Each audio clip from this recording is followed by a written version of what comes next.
Hello and welcome. You're watching News9 Live.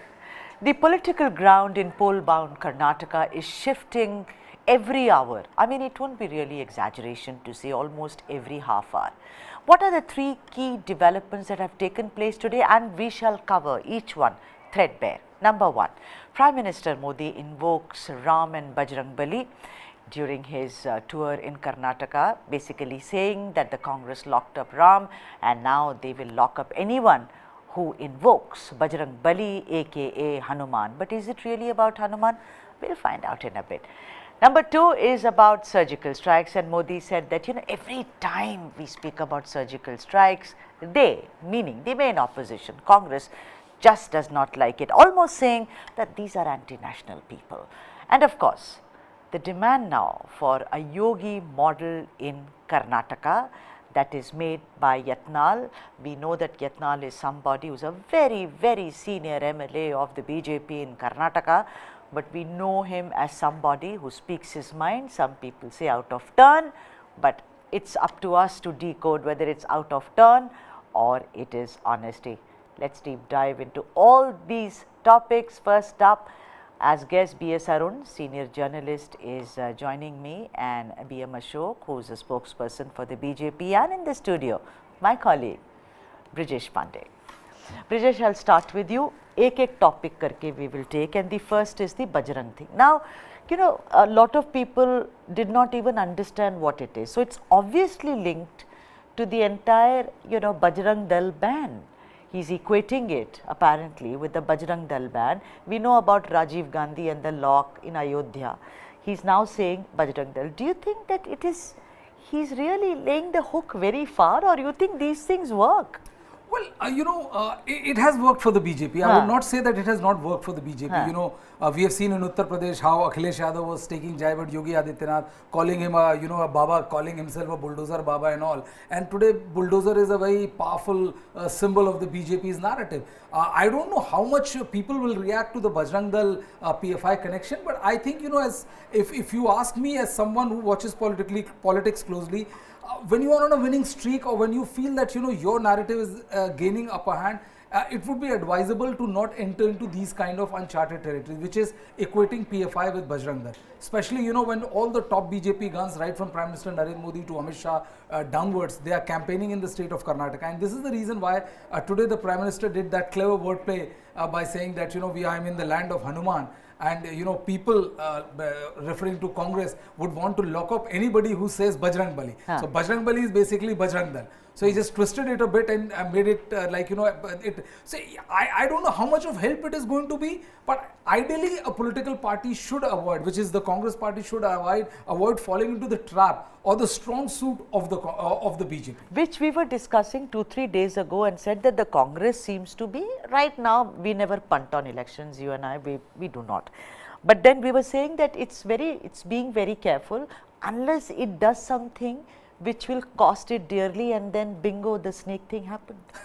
Absolutely, because again, that it changes from region to region. Sure. But when you've seen that, attacks on Prime Minister has always boomerang on the Congress party, when attack on Prime Minister has not gotten you any political dividend. For somebody, a party as old as a Congress party, which has been power since its formation, would be smart enough to not keep on repeating its old mistakes again and again. Right. And this is exactly what they're doing. I mean, it started with Siddaramaiah calling Lingayat CMs, chore, then later on clarifying that he only meant Basavaraj Bomai. Why make a statement when you have to issue 10 statements clarifying that first statement? Right. It's bad communication, and election is all about communication. Absolutely. And look at BJP, usually they don't like this. So, for the BJP, for the Congress party, I think, they have to tread carefully, because the election, as we speak now, looks like more gravitating towards their side, but with these kind of statements, you never know which statement is powerful enough to take the wind out of the sail. Exactly. And before I go to B.S. Arun and B.M. Ashok, let's listen into what exactly Prime Minister Modi said. जब मैं आज हनुमान जी की पवित्र भूमि को प्रणाम करने के लिए आया हूं, उसी समय कांग्रेस पार्टी ने अपने मैनिफेस्टो में बजरंग बली को ताने में बंद करने का निर्णय किया है। पहले प्रभु श्री राम को ताने में बंद किया और अब जय बजरंग बली बोलने वालों को ताने में बंद करने का संकल्प लिया है। ये देश का दुर्भाग्य है कि कांग्रेस पार्टी को प्रभु श्री राम से भी तकलीफ होती थी और अब जय बजरंग बली बोलने वालों से भी तकलीफ हो रही है। भाई बहनों, बीजेपी कर्नाटका को देश का number 1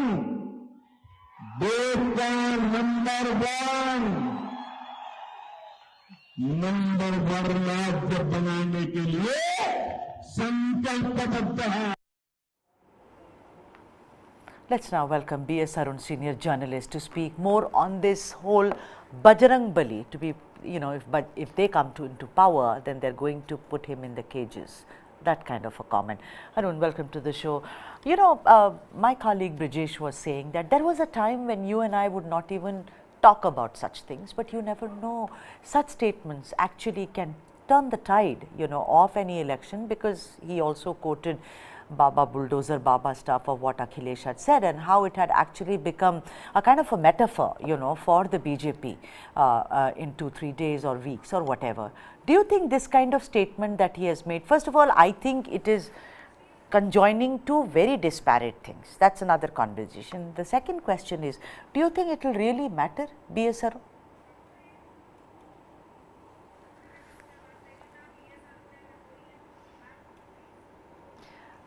I think we have some kind of a connection problem with B.S. Arun, even as you are watching those visuals. That's Narendra Modi out on a rally in Karnataka, where he spoke about how if the Congress comes to power, or rather the Congress is threatening right now to put Bajrang Bali in jail. So let me turn to you, Brijesh, considering our guest will take some time to join us, some connection problem. The thing is that if you look at all this, it is also one thing, if you look at it purely from the prism of politics, then it's very obvious that the Narendra Modi is only catering to the majority community. It's almost as if the minority community does not exist, although in Karnataka, if you look at coastal Karnataka, which is also, hijab, halal, everything happened there, a lot of minority community reside there. Well, I think it helps the BJP, and this has been their politics for a very long time. It's from 2014 when Prime Minister came at the helm of affairs. This has been BJP's style of politics. It's not like he's doing something new. There's been not a single Muslim who's getting tickets in Uttar Pradesh, and despite saying that we constitute 20% of the or 15% of the population, the BJP knows who gives them vote and who doesn't, and that is the reason why, if you remember, in 2022, one of the dominant narrative which they were trying to pull was that despite the fact that these guys don't, by the minorities, they don't give us votes, still we don't discriminate against anybody when it comes to getting the benefits of the government launched schemes. And then later on in Telangana, when Prime Minister said that we have to make this outreach to the Pasmanda community. So they try every trick in the trade, because they've realized one thing, that the first and the most important thing is that you have to win the election, and whatever helps you win it. And since one narrative has been extremely helpful for them to win majority of the North Indian states, it doesn't make for bad politics or bad understanding to change that narrative just because you have shifted to another state. But let's look at one other aspect. I mean, do you think it's even fair? I'm not holding a brief for the Bajrang Dal, but to say that Bajrang, equating the way Congress has equated Bajrang Dal with PFI, don't you think they've really gone OTT over the top on this? Absolutely they have, and this is the reason why this is getting traction. The thing is that if you remember, Salman Khurshid in his book compared RSS to Boko Haram and ISIS. So the point is that that it's absolutely all right that RSS is your political rival. You can take as many jibes as possible against Savarkar. Nobody is going to stop you. But the point is that you cannot compare a Savarkar to a terrorist, or say an RSS organization to a Boko Haram or ISIS. Right. And this going over the top is something which has hurt Congress's political aspect very badly, especially in the North Indian states. The Rahul Gandhi also said that RSS is one organization which is keeping a stranglehold of over all the organizations which is there, be it the courts and be it the other things and all. But the point is that that these are the things which has actually helped you also. I mean, saying that that the Supreme Court of India or other courts and all is being controlled by the RSS. So I think they just go over the top when it comes for their hatred or their dislike for a particular organization. I think this is exactly what they're doing here, comparing PFI to Bajrang Dal. Yeah, but let's go to the next topic now, which is we're going to speak about three different topics. One is, of course, Bajrang Dal, Bajrang Bali. The other is the surgical strikes. Now, you know what? I know it's a bit of a cliche, but again, I want to know from you if you're going to say it's not a cliche, it's a time-tested formula. When in doubt, talk about nationalism. He spoke about surgical strikes and he says, here is a party, which always wants proof. What proof do you want? It's almost like he's wearing it on his chest, not even on his sleeve. Again, Brijesh, works? Well, I don't know whether it's going to work for him in this election. This I can't be sure of, because you cannot keep on exploiting one sentiment every single time. It doesn't work like the way caste and the religion thing works. It can work every single time, but this cannot work every single time. But see, nationalism, religion, they are strong wickets of BJP. Yes. This is what has catapulted them from 2-member seat to a party with absolute formation in 14 and 19, and looks like that they will also form the government in 24. So they are not going to desert it just because it doesn't work for them in it doesn't work for them in one particular state. And that is the reason, because they have been able to have this narrative going for them that, when it comes to taking care of the national interest of the country, BJP is a political party which does it and nobody else does it. See, the Article 370, it's nationalistic narrative. Yes. And this is the reason why, whether it works or not in Karnataka is a separate question. But the BJP is going to use it for sure. Yeah, because I would, in a huge gathering like this, not that the news does not permeate through other means, but for a man in Hospet who's sitting there, I do not know. But then, a lot of others say, who talk about perceptions, who talk about marketing gigs, and they say, if you keep repeating one thing, we have all heard, a lie, if you keep repeating, almost becomes the truth. The other thing is that it does, you see, Bombay yesterday or day before, he said, the vote is not for me, the vote is for Narendra Modi, he said that. So in some way, the nationalism also adds a robust layer to him to say, I am secure under him. It does. It does, and see, that's the thing. See, it has always worked for him. And at the BJP, there was a very candid conversation with a very senior leader of the BJP, when said that, oh, this faction is there in the BJP, that faction is there in the BJP. They always say that, boss, had it not been for Narendra Modi, 70% of the people who are now a member of parliament would not even win Panchayat election. From 2014, you talk about RSS presence, you talk about Bajrang Dal, VHP, this and that. But the fact is that Narendra Modi has been catalyst when it came to forming power or getting BJP to power with an absolute majority in back-to-back elections. Right. And it works for him. It has worked for the BJP almost all the times. Right. We have, let's listen into what exactly Prime Minister Narendra Modi said when he evoked nationalism, and he also spoke about Batla House.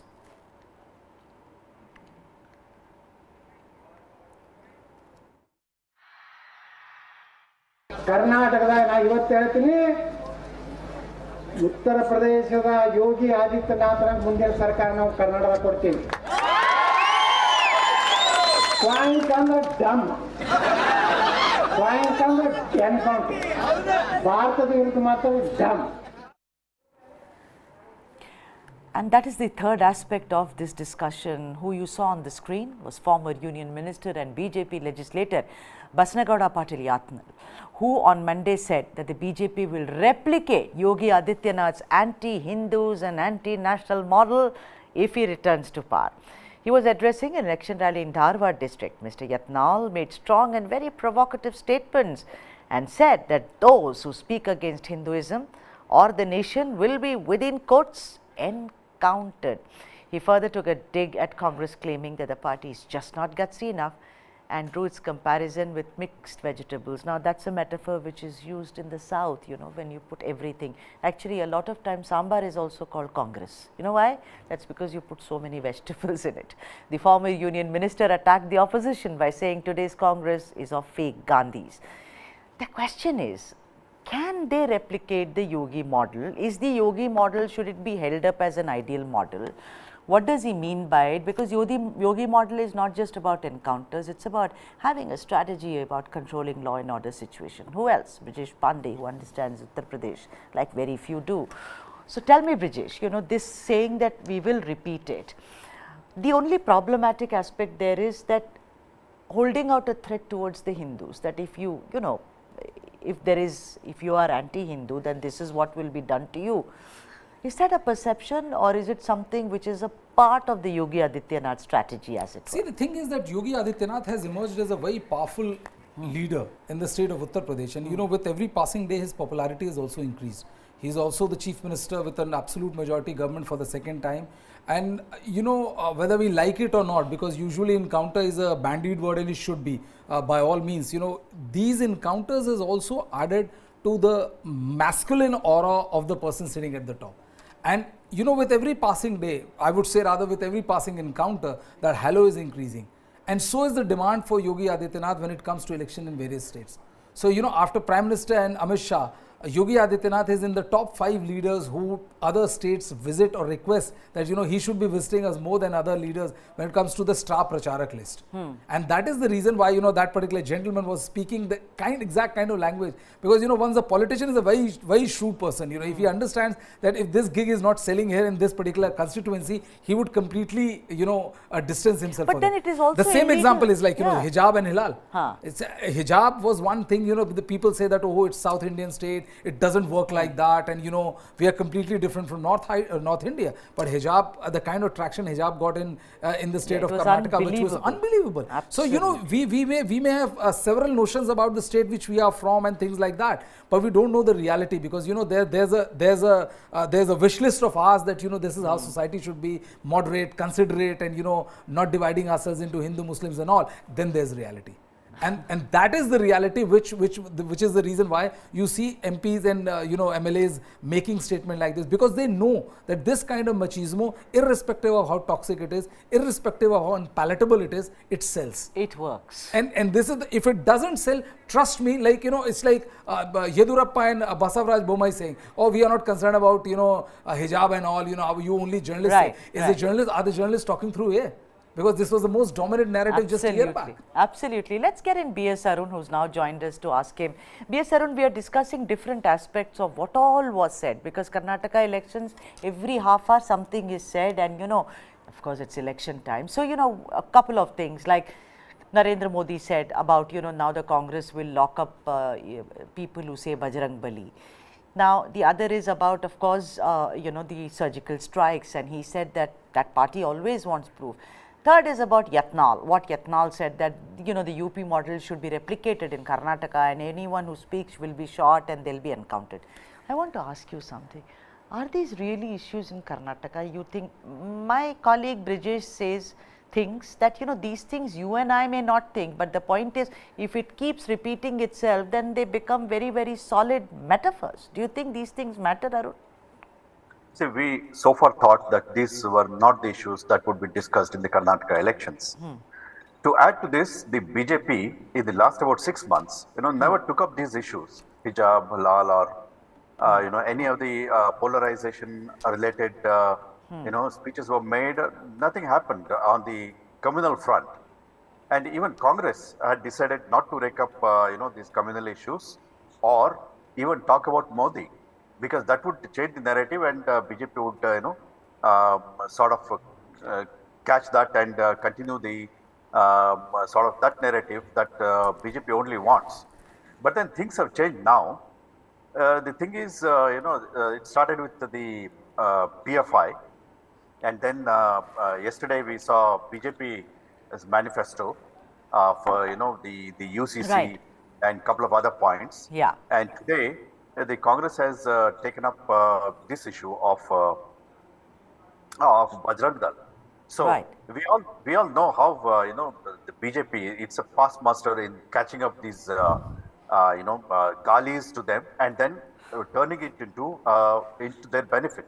And we Right. all know how in 2014, so many years back, the Chaiwala remark made by Manishankar Iyer is almost relevant till today, and that is how BJP uses the adverse remarks made by its opponents, its rivals, to its advantage.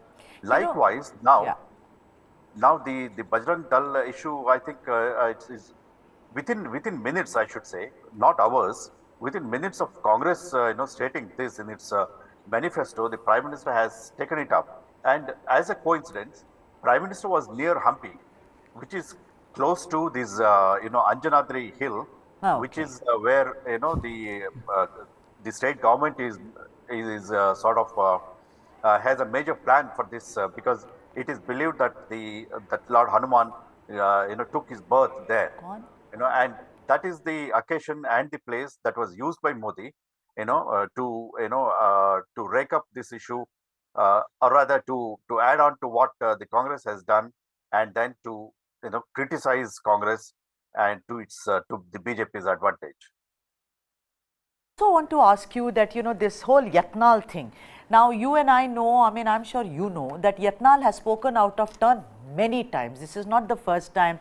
He always had doubts about Yedurappa ji also. There was a clash. He said his son, he's made several allegations. He was thrown out of the BJP, joins the JDS, comes back, he's expelled, time at a time. Now he has said that this is, we will repeat the Yogi model here. Anyone who speaks out of turn, he shall be encountered. I mean, again, should Yatnal be taken seriously at all, or you think, because he's a very good public speaker, that's what I have heard. Do you think that what he says actually permeates, the people who are present? I don't think what Yatnal says matters much, Okay. because of course he used to make a lot of allegations against Yedurappa, against his Yes. son Vijayendra and all that, but still BJP did not take any action. He went on and on and on, and even hurled the corruption barb against the former chief minister. And he had also said that chief minister makes. I'm not referring to Yedurappa, but he had said that a chief minister's chair costs 25,000 crores, something like that. Some nonsense he uttered, not long ago. And the thing is, the BJP leadership at the center, has not taken any action against him over the last few years. Although he went out of the party and then came back. He even, I believe, went to Delhi and met Amit Shah, where he Right. was told to cool down and go to Yedurappa's house, which he did, and then also talk to Bombay. All that he did, and he's now not uttering anything that is. No, he's not making any allegations against these leaders. Yeah, but So he's just, yeah, but he's made a but statement that, yes, the Yogi model will be repeated in he's Karnataka. I mean, it's obviously, let me come back to you, Arun.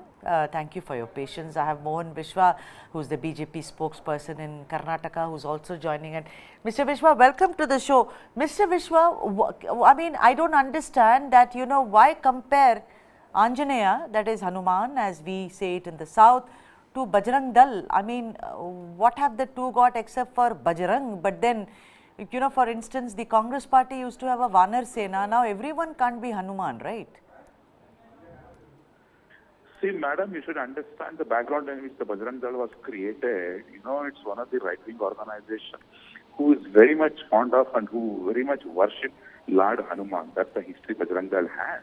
I can't understand what rivalry Congress has always with either Hindu Sangatans or Hindu Karyakartas. I don't think so. Why they are comparing PFI, which is an anti-national organization, which the center has held a lot of evidences to prove that they were involved in anti-national activities throughout India, starting from 2006. That's why they have been banned. Why Bajrang Dal should be banned that way? Please do understand. This clearly shows how Congress treats Hindus and Hindu Sangatans. They have to come out and they have to answer. Bajrang Dal was never involved in the killing of anybody or never involved in, creating riots. If that was the case, they have been arrested, whatever happened in the past. But they were not like PFI or SDPI. That should never be compared. So this clearly shows how Congress is pathetic in the state to win an election just to consolidate Muslim votes, one-sided. So I don't think so. This was supposed to come in their manifesto.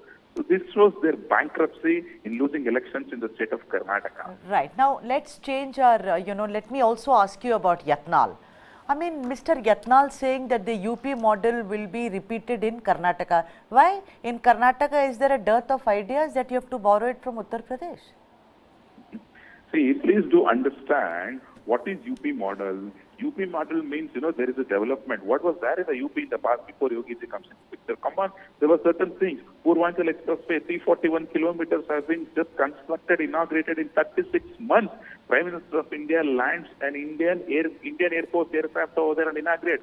That's the kind of development UP has. To take an example of Bundelkhand Expressway also, take an example of Vande Bharat also, take an example of metro connectivity also. In Agra, that's the kind of development you have. And there was a time where, UP was, sending the laborers to other states across India. But now, what is happening? We are not getting proper labor force in South India because of the UP Yogi model. People are working over there. Why do you want to compare, Yogi means only the other side of it? But Mohan Vishwaji, I will only talk about what Mr. Yatnal said. I will not imagine things and talk about it. No, that's not how journalism is done.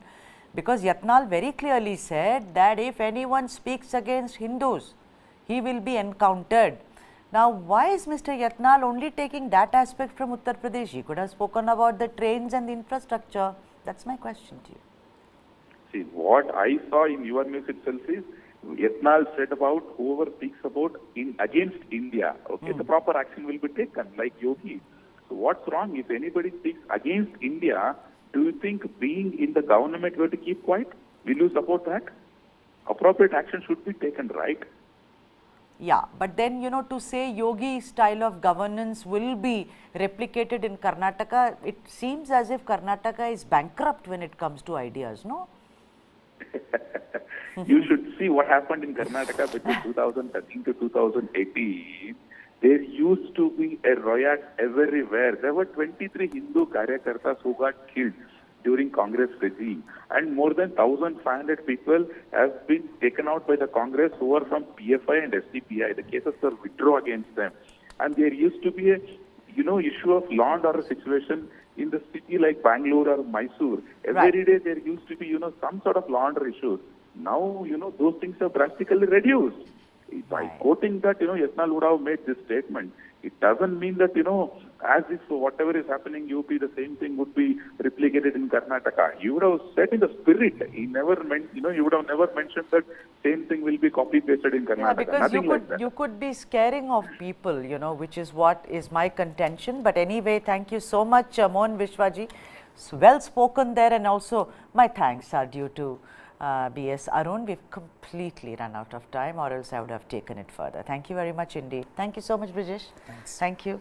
And for all the news and analysis, keep watching News9 Live.